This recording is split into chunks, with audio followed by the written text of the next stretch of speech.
Ako'y siniyasat, pati po ang aking buhay. Ang lahat kong hinihingi Yahweh ay tiyak kong kalalaman. Lahat ng gawain ko sa iyo ay ibigin. Ay ikaw ay mahal at Panginoon. Ako'y hindi mo nakikita, gumagawa man o hindi. Ang lahat ng gawain ko'y pawag itong kalalaman. Ikaw lang ang pili ko, at ito oras oras. At isumulasan ang sa aking ibigin.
Jesus' name must be all these. My God is praying, my God grace divine. We are on the Lord's side, sing we are right. Jesus, thou hast borne us, the people for shame. But we fed on thy blood, for thy triumph. We thy rescue healing, which to us to be. Thou hast made us free, thou hast made us free. By thy hand redemption, thy grace divine, we are on the Lord's side, Savior, we are right. Here's when we have come, so may we come home. But that is the army, not can know. Now is the grave, defeatless secure. For his truth unchanging is the triumph true. Joyfully and feasting by thy grace divine, we are on the Lord's side, Savior, we are right.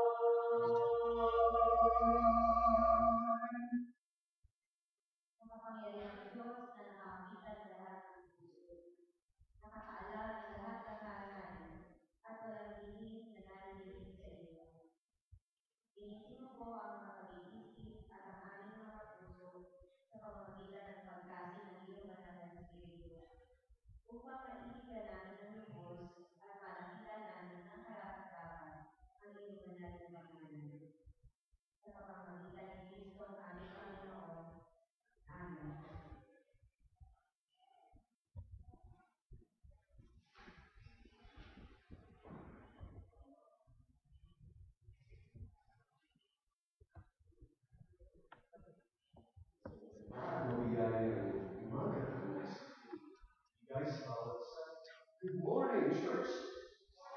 At ibatiin na natin talaga sabihin natin,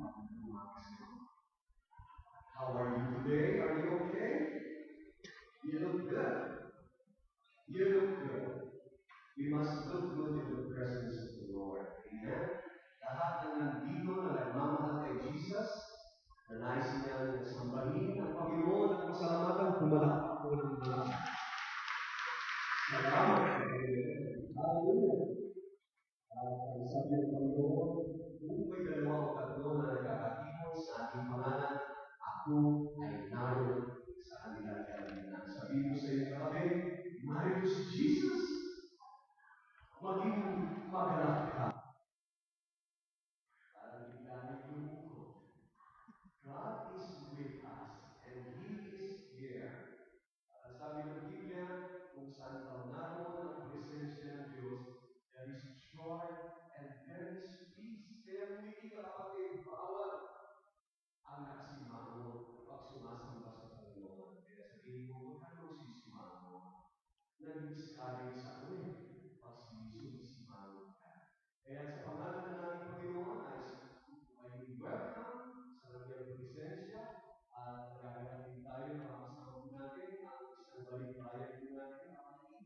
Si Dr. Lisa Maniac, nandito na mga kapatid na Dr. Maniac, o isang missionary ko. Yes, salamat po. Praise the Lord. Kapatid na Lisa, tumayo ka, kapatid na Lisa, tumayo ka. Dr. Lisa,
so much.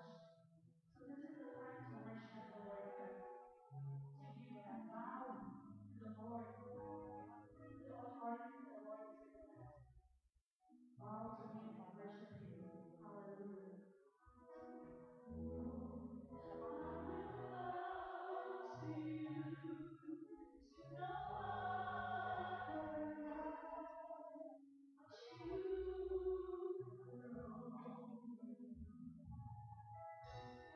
alone. I will worship you. Nothing else have made but you alone.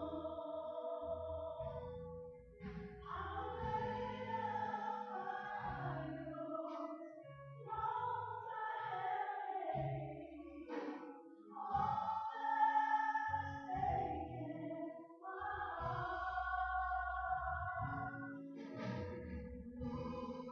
I will bow to you, to no other God but you alone. I will bow to you, Lord.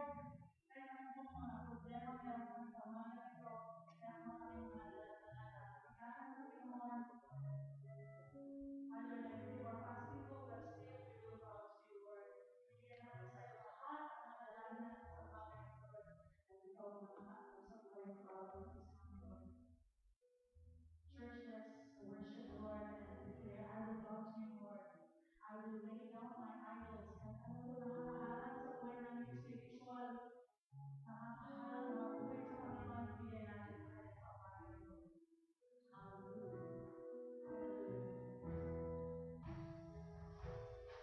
will lay down my idols, wrongs I have made, all that's taken my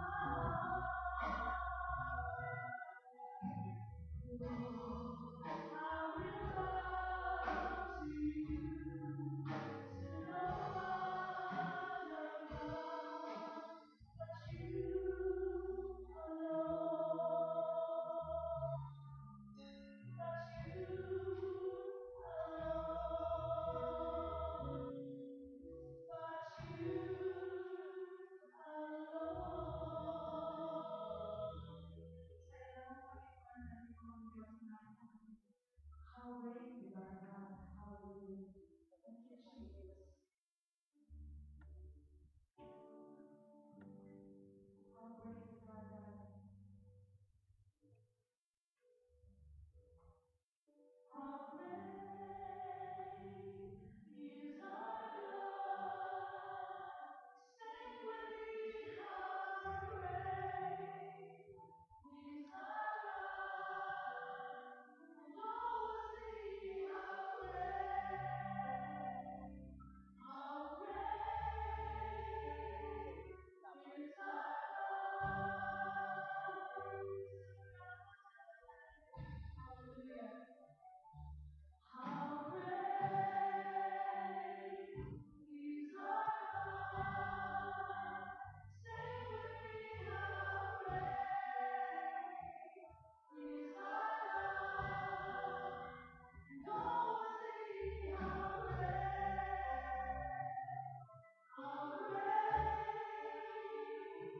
is our God.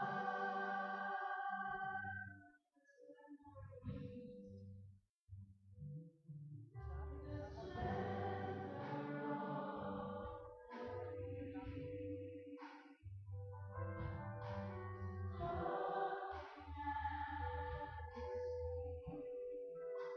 and all the earth is yours, and all the earth is yours.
Mel Hapon, Marita Lolita Puy, Trixie Barameda, Mab Suliman, Christopher Charles Isguera, Ana Vicent Yenan, Moriel Ramos, and Henry Calix Alag.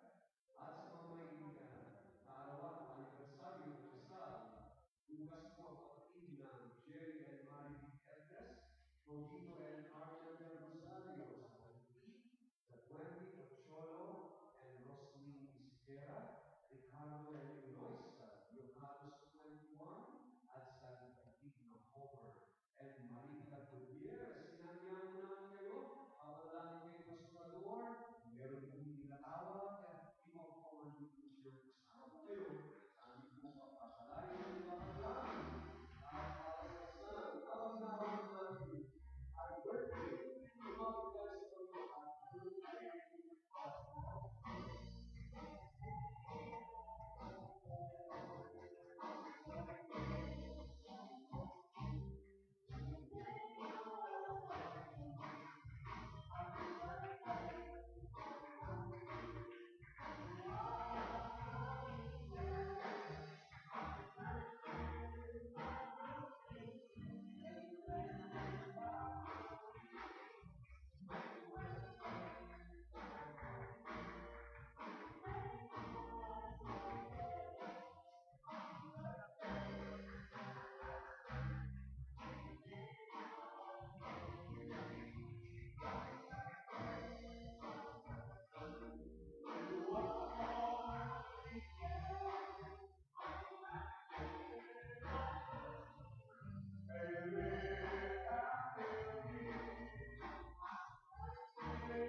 Marami pong salamat, aming Diyos, amang-amangha, ang inyong kapangyarihan ng pagitan ng buhay. Higit isang masayang pagsamba sapagkat ang buhay na kalugod ninyo ay nagiging kabahagi sa gawain ng pagsasama-sama. Narito, Panginoon, sa inyong harapan, sa aming kalagitnaan, ang aming mga kapatid at diriwang niya ang kanilang mga katawan at inilagsyan ng pasal, aming dalangin, ay naging patuloy na pagkaloob ng kalusugan, kalakasan, matatag na pananampalataya, at sa kanilang mga kakayahan, patuloy na pagpapalito dito. Panginoon, anuman po ang kanilang hiling ngayon, anuman ang kanilang mga pinapangarap, samahan po sila nang sa gayon parating nila ito at patuloy na magkaroon ng kasaganang buhay. Sa pangalan ni Jesus, Amen and Amen. Palakpakan po natin ang ating Panginoon.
Aming Diyos na patuloy na nagpapala sa aming lahat. Narito ang kaloob ng bawat isa. Tugon ito sa iyong panawagan tungkol sa iyong mga gawain dito sa iyong iglesia upang palaganapin ang mabuting balita at ang marami ay makakilala at mga ligtas. Narito, Diyos, ang tugon.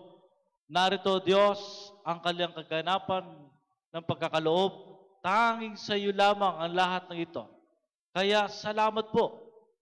Salamat po, Panginoon, na pinagmulan ng lahat ng aming mga pagpapala. Sa iyo ang papuri sa pangalan ni Jesus. Amen.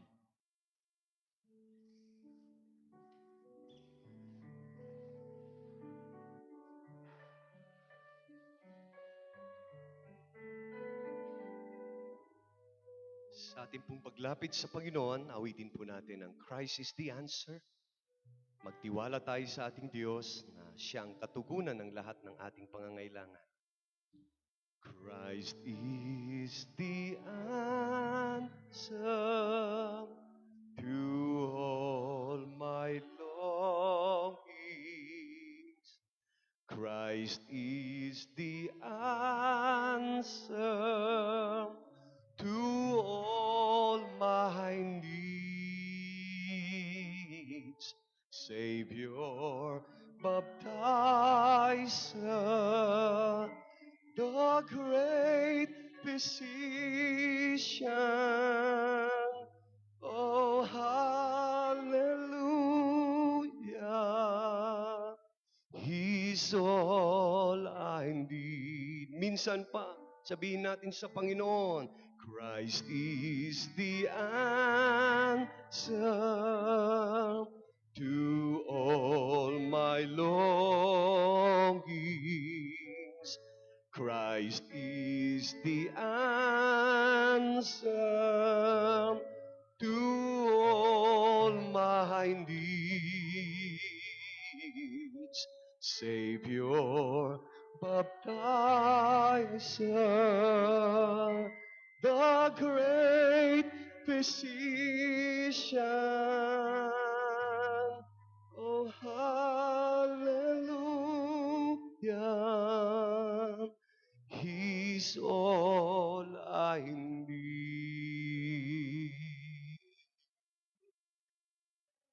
Tayo lumapit sa Panginoon. Pwede bang itaas natin ang ating kanang kamay sa Kanya habang tayo nananalangin? Let's lift up our holy hands unto the Lord. Sama-sama po nating idalangin ang kalagayan ng ating bansa.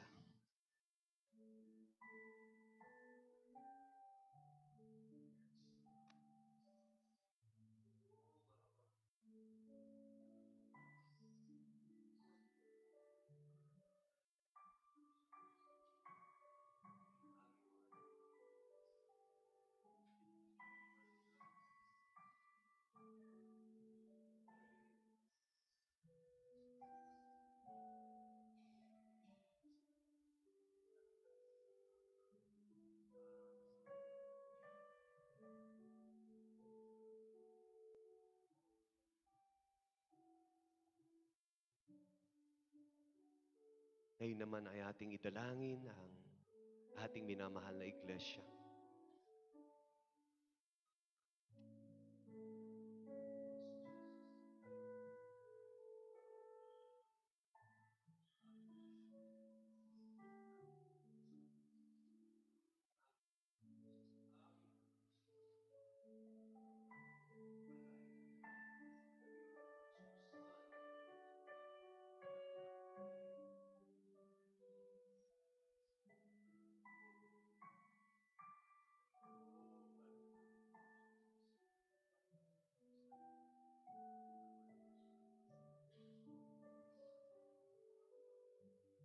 Ipanalangin din natin ang ating minamahal na bayan, bayan ng Taytay, sa pangunguna ng ating mahal na Mayor, Jorik Gacola.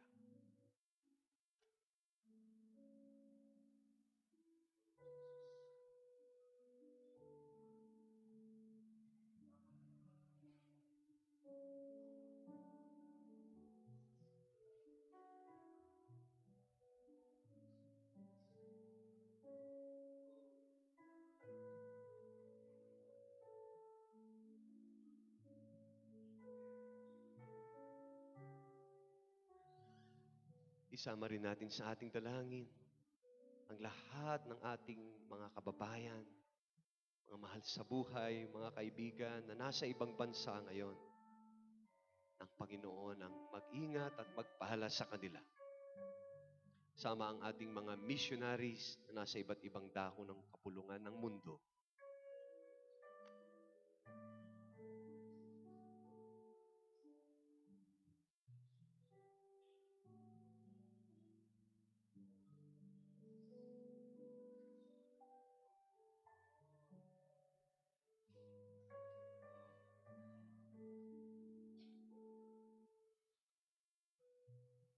Ipanalangin din natin ang ating minamahal na paaralan, ang Taytay United Methodist Christian School.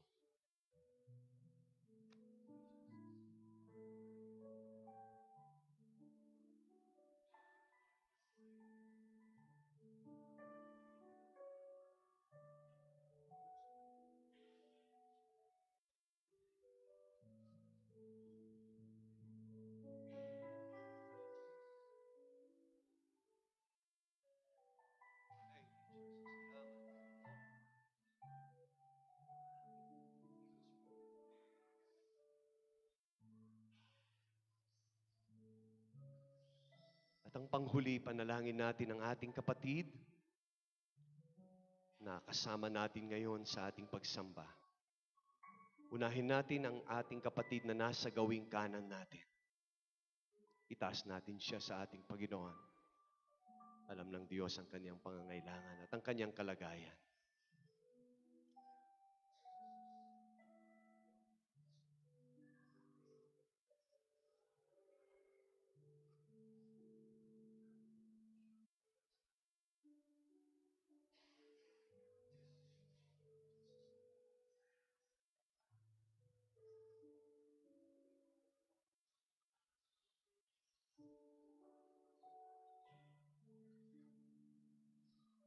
In Jesus' name.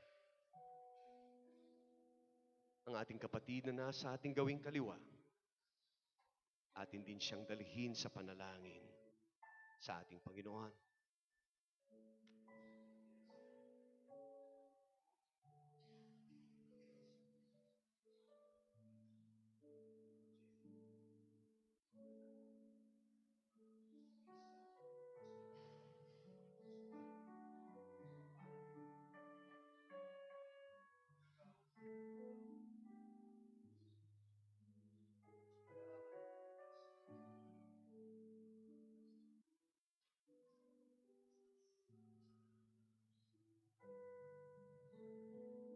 Aming Diyos, napakapalad po namin. Meron kaming Diyos na nagmamahal sa amin.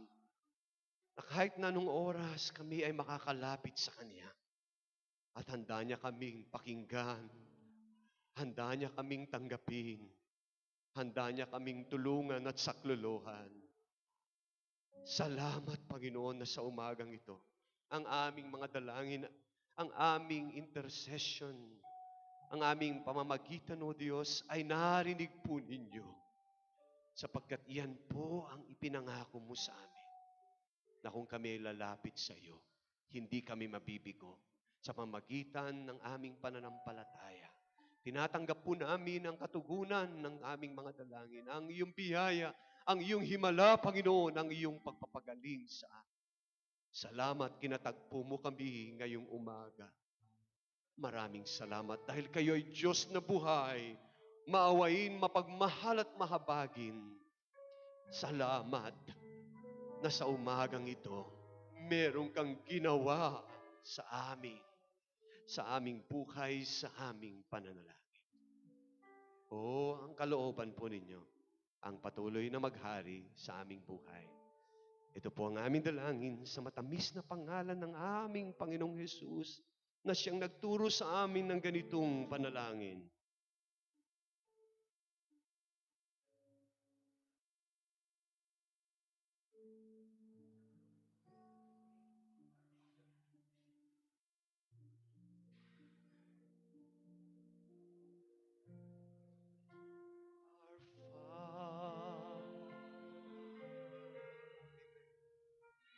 Which art in heaven,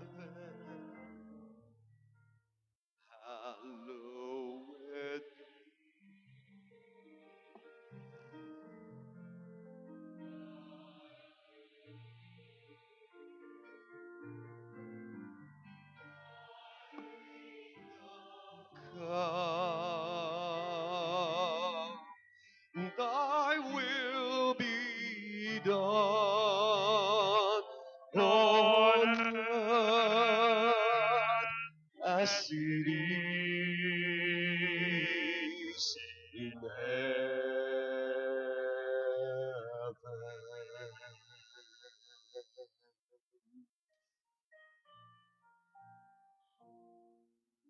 Give us this day our daily bread, and forgive us our debts as we forgive our debtors. And lead us not into temptation, but deliver us from evil. For thine is the kingdom and the power and the glory forever.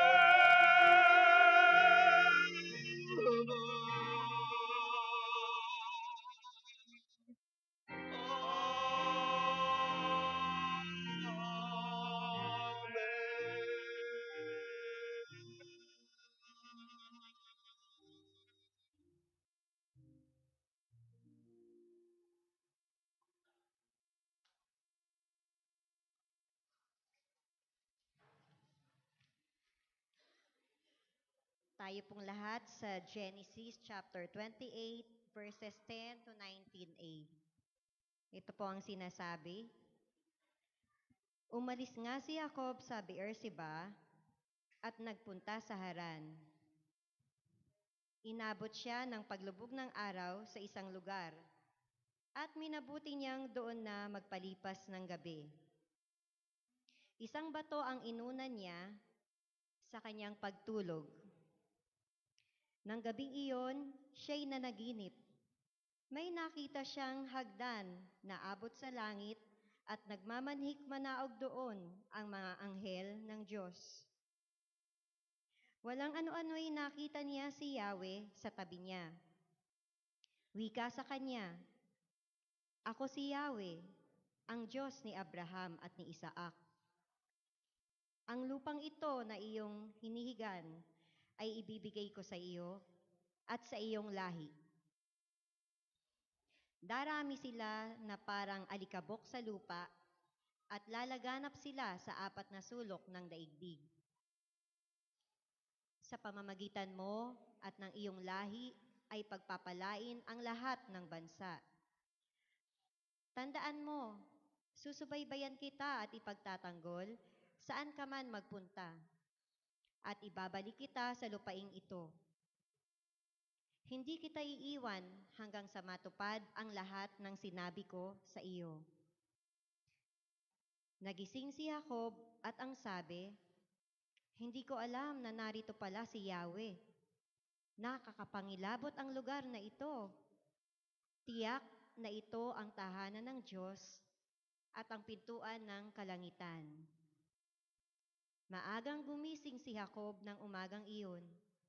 Kinuha niya ang inunang bato at itinayo bilang isang alaala. Binuhusan niya ito ng langis at itinalaga sa Diyos. Tinawag niyang Bethel ang lugar na iyon.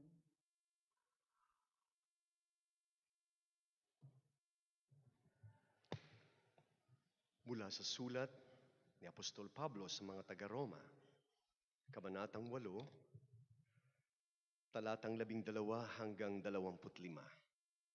Babasahin po natin ito ng sagutan. Roma 8, 12 hanggang 25. Handa na po bang mga anak ng Diyos?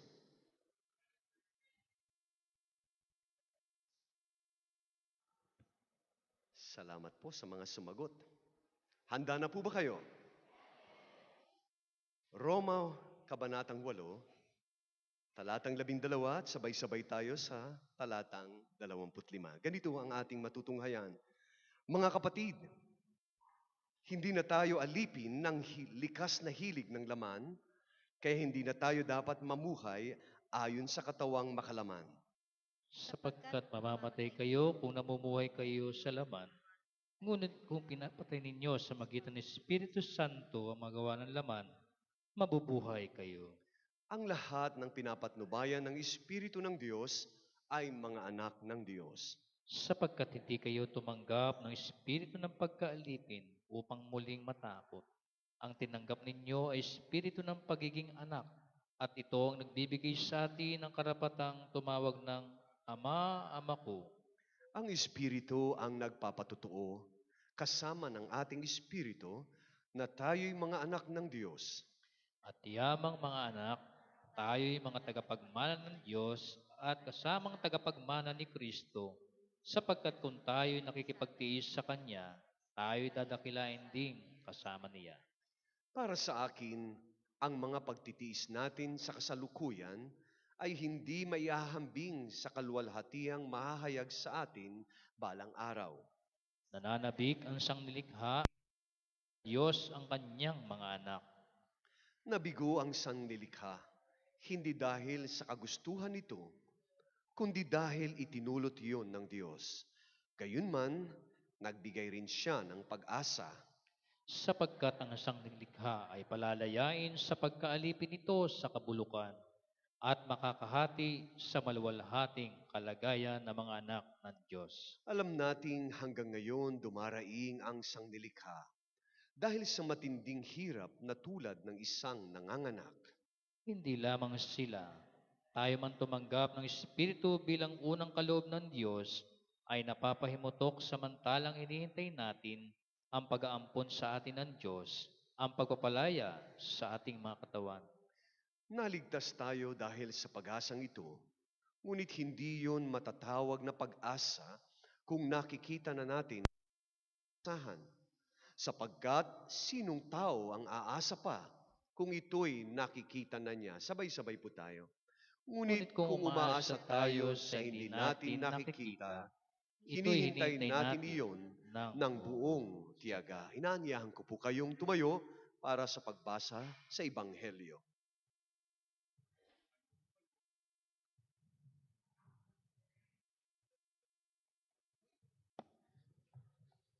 Sa ating pong pagbabasa ayon sa sulat ni Mateo, kabanatang 13, mga talatang 24 hanggang ika-30, tapos ay lilipat tayo ng talatang 36 hanggang ika-43 at doon po ay sabay-sabay po tayo sa sagutang pagbasa. Mateo 13:24 hanggang 36 to 43. Inilahad din ni Jesus ang talinghagang ito sa kanila. Ang paghahari ng Diyos ay katulad nito, may isang taong nagasik ng mabuting binhi sa kanyang bukid. Isang gabi, samantalang natutulog ang mga tao, dumating ang kanyang kaaway at nagasik ng masasamang damo. Nang tumubo ang trigo at magkauhay, lumitaw rin ang masasamang damo. Kaya't lumapit ang mga alipin sa puno ng sambahayan at sinabi rito, hindi po ba mabuting binhi ang inasik ninyo sa inyong bukid? Bakit po may damo ngayon? Sumagot siya, isang kaaway ang may kagagawa nito. Tinanong siya ng mga utusan, bubunutin po ba namin ang mga iyon? Wag, sagot niya, baka mabunot trigo. Hayaan na ninyong lumago kapwa hanggang sa anihan. Pag-aani, sasabihin ko sa mga tagapag-aani, tipunin muna ninyo ang mga damo at inyong pagbigkis-bigkisin upang sunugin, at ang trigo'y inyong tipunin sa aking kamalig. Pagkatapos iniwan ni Jesus ang mga tao at pumasok sa bahay, lumapit ang kanyang mga alagad at sinabi sa kanya, "Iwanan ninyo sa amin ang talinhaga tungkol sa samang damo sa bukid." Ito ang tugon ni Jesus, ang anak ng tao, ang naghahasik ng mabuting binhi. Ang bukid ay ang sanlibutan. Ang mga taong pinaghaharian ng Diyos ang mabuting binhi, at ang mga taong pinaghaharian ng dyablo ang masasamang damo. Ang kaaway na nagasik ng mga iyon ay walang iba kundi ang dyablo. Ang pag-aani ay ang katapusan ng daigdig, at ang mga anghel ang mga tagapag-aani. Kung paanong iniipon ang mga damo at sinusunog, gayon din ang mangyayari sa katapusan ng daigdig. Susuguin ng anak ng tao ang kanyang mga anghel, at iipunin nila mula sa kanyang pinaghaharian ng lahat ng magiging sanhi ng pagkakasala at ang lahat ng gumagawa ng masama. At ihahagis sa maningas na pugon. Dooy mananangis sila at magangalit ang kanilang ngipin. Tayo pong lahat at At magliliwanag magliliwanag na na parang parang araw araw ang mga matuwid sa kaharian ng kanilang Ama. Ang may pandinig ay makinig. Ito ang salita ng Diyos para sa bayan ng Diyos.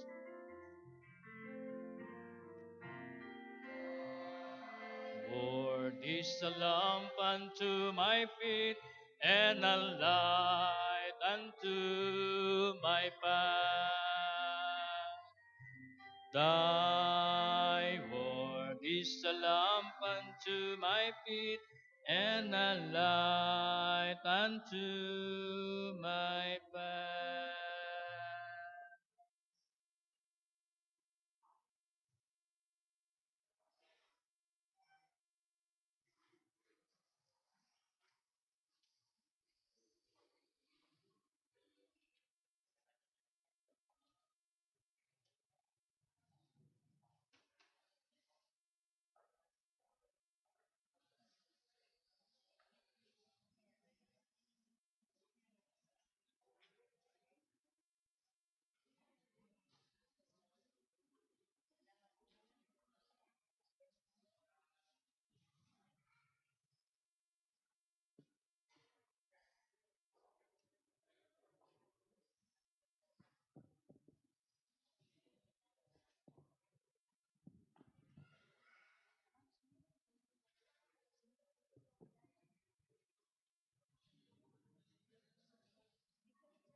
Ang sandaling pinakahihintay ay ang marinig ang iyong tinig. Sumisigaw aking dibdib sa labis na pananabik. Mga anghel ay nagdiriwang sa palasyo mo. Anong ganda, hangad ko na ang magising upang makanta ng langit. Salamat sa pagdaloy mo sa oras na ito. Sa di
Purihin po ang Panginoon. Salamat po sa mensahe ng awit ng Alpha and Omega Choir. Sandaling pinakahihintay. Sa atin pong mensahe sa umagang ito, yung pong ating sagutang binasa kanina, ang tungkol po sa trigo at damo. Ano po? Tayo po ay sumandaling manalangin. Aming Ama, sa aming patuloy na pagbubulay ng salita mo, samahan po ninyo kami. Ang iyo pong banal na spirito ang aming maging kasama at siyang patuloy na magpaunawa ng iyong mga salita. Gamitin mo po ang iyong walang kabuluhang alipin hanggang sa maipahayag po niya ang mensahe mo sa bawat isa. Sa pangalan ng aming Panginoong Jesucristo. Amen. Sandali po nating tingnan ang paliwanag ng ating Panginoong Yesus dun po sa talinhagang ito. Una, sinabi po ng ating Panginoong Yesus sa kanyang paliwanag, yun daw pong sower is the Son of Man. At gayon din po doon sa parable of the sower, siya po ang binabanggit doon. Bagamat tayo din po sa kasalukuyang panahon as Christian, as preachers, as teachers and witnesses, tayo rin po ay sower. Pwede din po tayong magasik at magtanim. Pangalawa, sabi ng ating Panginoon, the field is the world. Kung saan ang ating Panginoong Yesus po ay nagtatanim at nagtanim sa buong mundo. Alam po natin, ang Christendom ay worldwide. Kaya nga po sinabi yung John 3:16, for God so loved the world that He gave His only begotten Son. Ikatlo, binabanggit po yung seed, kung saan sinasabi po doon na ang mga anak ng Diyos, ang children of the kingdom, ito po yung mga seed. Doon po sa parable of the sower, sinasabi po doon, yung seed, yung word. Dito po, sa wheat and tares, sinasabi po na ang seed, ito po ay binubuo ng lahat ng redeem. Yung pong lahat na born again. Lahat ng kumilala sa ating Diyos at nabubuhay ayon sa salita ng Diyos. Hindi po ito yung mga nagkukunwari o nagpapanggap. Sila po yung mga tao na naasikan ng mabuting balita ng ating Panginoong Yesus, kung saan sila po ay naging totoo sa kanilang buhay, nabuhay para sa Panginoon. Sabi nga po, sila yung mga fruitful seed, yung mga uhay o mga trigo na nagbubunga, katulad ng ating nanalakay nung isang linggo. Ikaapat, yung pong tares, eto yung mga children of the wicked one, sabi ng ating Panginoong Yesus. May dalawa pong nagtanim. Yung isa nagtanim ng trigo, yung isa nagtanim ng damo. Kung saan sila po ay magkasama.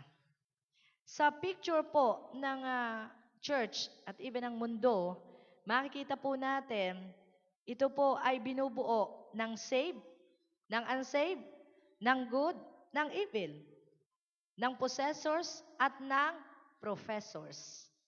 Magkasama po sila.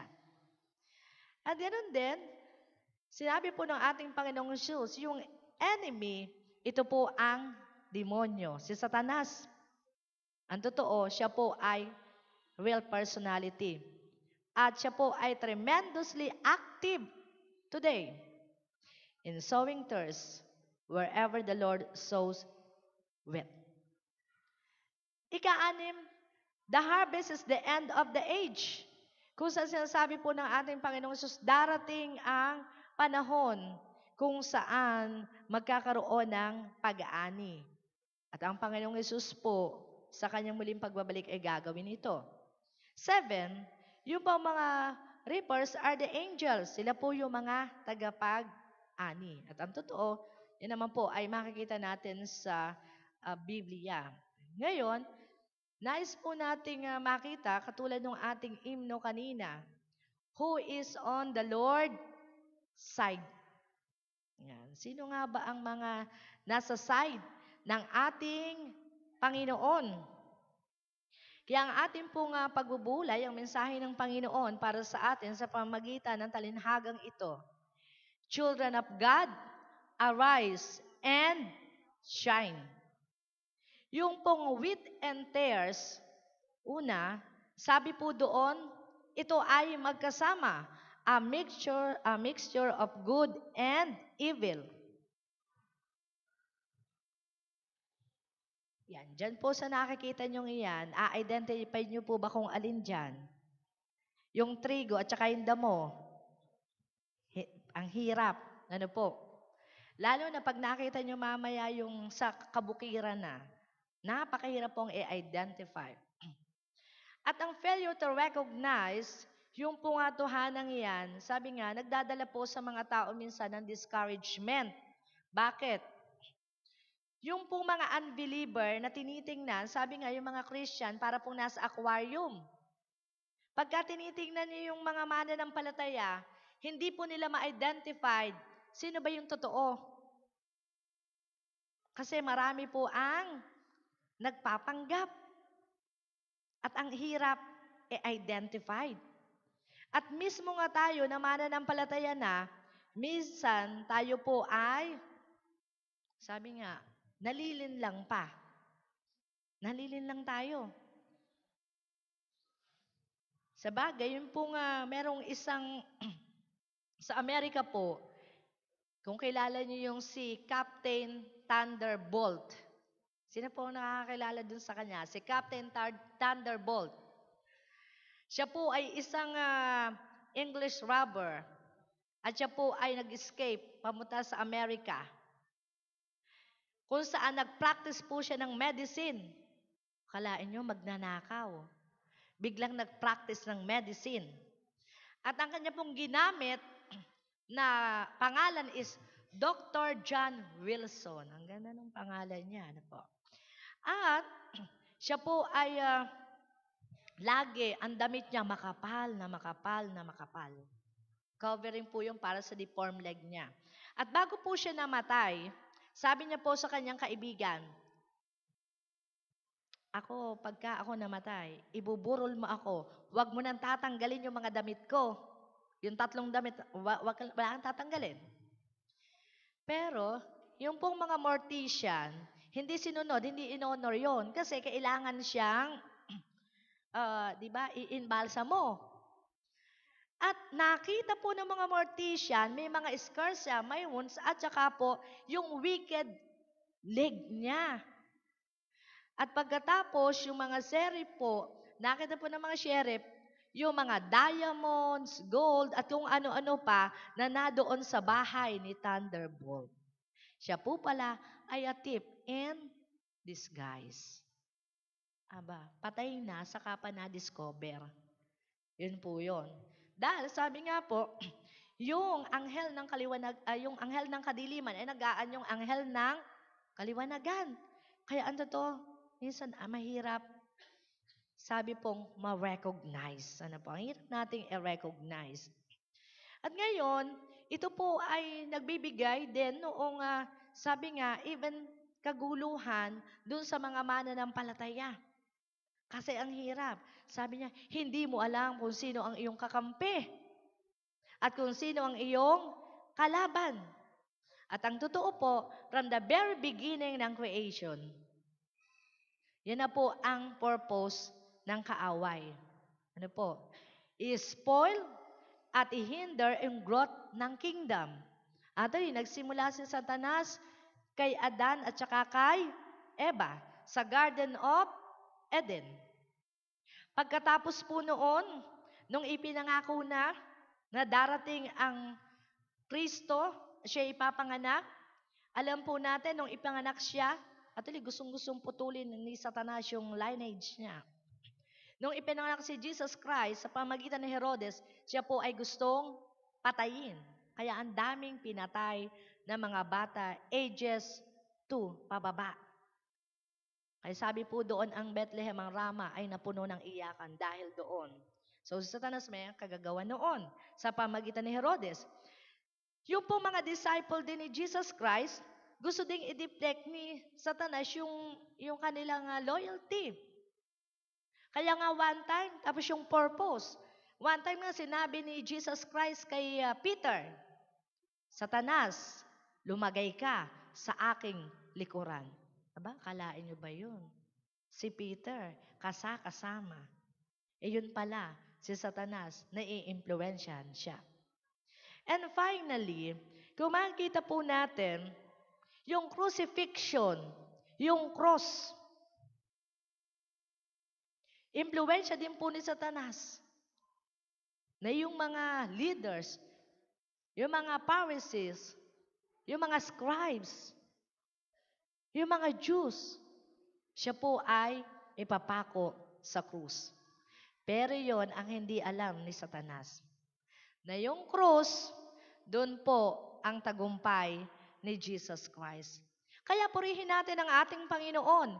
Hindi po nagapi ang ating Panginoong Jesus. Sa halip, siya po ay nagtagumpay because the Savior rose again. Jesus is alive. Palakpakan po natin ang ating Panginoon. And ever since, yan na po ang ginagawa ng kaaway. Lalo na ngayon. Pangalawa, makikita po natin, itong mga inihasik ni Satanas, yung tares, ang gustong-gusto pong gawin is spoils ang wheat. Yung trigo. Pag nakita po ninyo yan, kahit sa kabukiran, ang kanya po talagang ugat, magka-intertwine, nakaganyan. Kaya nga sinasabi ni Jesus, ay hindi, dun sa parable. Pagka binunot mo yan, yung tares, pati wheat, sasama. Kaya hindi pwede. Kinakailangan pag nagbunga na. Sapagkat sinabi ng ating Panginoong Yesus, ang puno ay sa bunga makikilala. Sa bunga. Ang ginagawa po nitong mga tares na to, yung pong mga righteous o yung mga mananampalataya, itong mga wheat, sa halip po na patibayin at maging matatag, nilulus po nila yan sa pamagitan ng pagkikling sa kanila. Even sa church, may mga tao po na ganon ang ginagawa. Babarkadahin, tapos ang gagawin, ida-down. O kaya naman, katulad din po ng ginagawa ng iba, tinitem at nililid po yung mga righteous sa mundo kung ano yung gusto nito. Halimbawa, umagang-umaga ng Sunday, tatawag. Ay, Mare, halika may pupuntahan tayong maganda, business. Sabi nung isa, ay Mare, di ba Sunday ngayon, magcha-church tayo? Ay, hindi. Sa Sunday na lang. Sa susunod na lang. Kadami-dami namang linggo eh. Pumunta muna tayo, umalis muna tayo. Diba? Ayun yun. Yung purpose ng isang mananampalataya na sumunod sa ating Panginoon, hinahadlangan. Kaya ang problema, yung mananampalataya, pagka tumagal-tagal na, ilang linggo na hindi nakakapagsimba, natutuluyan na. Ayaw nang magsimba. Ay, nakakahiya na. Nakakaya naman kay pastor, ngayon ako makikita. Nakakaya naman doon sa aking katabi. Yung po ang malungkot sa tao. Nahihiya sa kapwa-tao, hindi nahihiya sa Diyos. Na nakakakita ng lahat ng kaniyang ginagawa. Isang malungkot na balita pa, ito pong mga tares na to, itong mga damong ito, itong masamang ito na ini-implante Satanas, sila din po ay nagkukos ng kamatayan ng mga righteous, na mga wheat. Meron po akong isang nabasa, napakalungkot na kwento. Sa isa pong church, meron pong isang babaeng mananampalataya, faithful believers. Siya po ay nakusahan nung isang leader at nung isang membro. At dahil po sa kahihiyan, ang babaeng ito, hindi na po nakapagsimba. Bumaba na po yung kanyang health, bumagsak, hanggang siya po ay mamatay. Kaya doon po sa epitaph niya, ang mababasa niyo is ganito. namatay siya dahil sa miyembro ng iglesia. Ang lungkot, di ba? Sa halip na mag-encouragement, aba, sila pa ang pumatay. Ang lungkot, di ba? Bakit po? Ang description po nitong tares na to, kapag yan daw po ay nagbubunga na, ayan, yung pagkaganyan na po siya, meron po siyang content, yung bunga niya, poisonous, nakakalason. Kaya, yung po mga wheat, pag bumukas na doon sa tares na yan, nilalason po niya ang mga bunga. Kaya malungkot. Kaya nagkakaroon po ng kamatayan. Pangatlo, ito pong mga wheat na to, ang sinasabing son of the kingdom.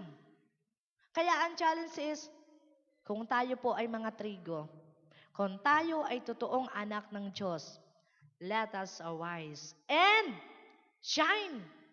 Tumayo tayo. Tumindig tayo. Katulad nung awit nung yung stand up for Jesus.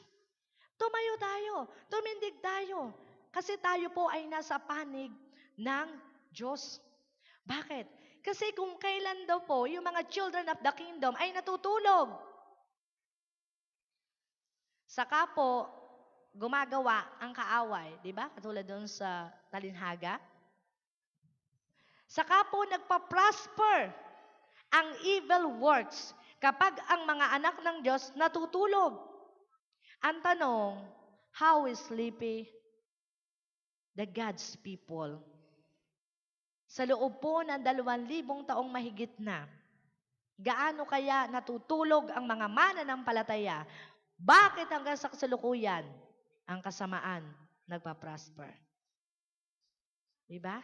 Bakit? Bakit po nagpa-prosper ang kasamaan? Diba? Dahil yung pong mga mananampalataya natutulog. At meron pong isang kwento dyan. Meron pong reporting. Ministers of... Okay. May reporting po ang evil forces. Doon po sa report nung isa, ang sabi po nung isang demonyo, sabi niya, boss, yung isang bus ng mga mananampalataya, mga Kristiyano, inuhulog ko sa bangin, patay silang lahat. Hindi po natuwa si Satanas. Ikaw, hindi ka nag-iisip. Wala ka talagang isip. Pinadali mo lang mapunta sa langit yung mga Kristiyanong yun. Wala. Sablay daw po yung isa. Yung isa naman, nako, medyo natatakot na siya. Kung sasabihin sa akin itong boss ko. Pumunta po ako doon sa mga bar, sa mga cabaret, kung saan-saan pa. Nagatid po ako doon ng kagulo at nagasik.